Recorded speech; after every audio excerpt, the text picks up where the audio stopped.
ketemu ke mayat di bawah LRT depan Stadion Jakabaring. Nah,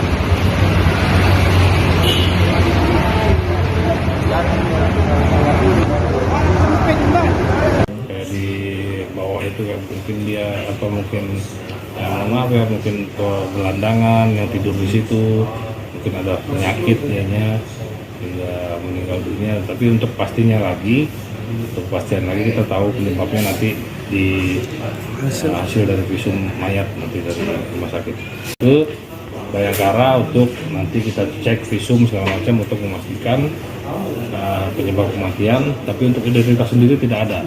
Mr. X ya. Ya. Bang, itu kan ditemukan di fasilitas umum dekat LRT ini.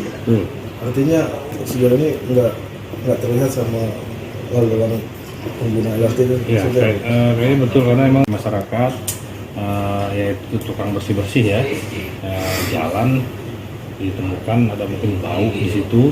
Pas dicek ternyata ada mayat, kurang lebih ya perkiraan umurnya sekitar 40-an, 10 tahun.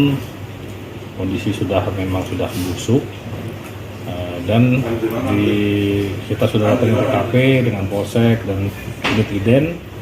Di sekujur tubuh tidak ditemukan ada tanda-tanda kekerasan. Untuk itu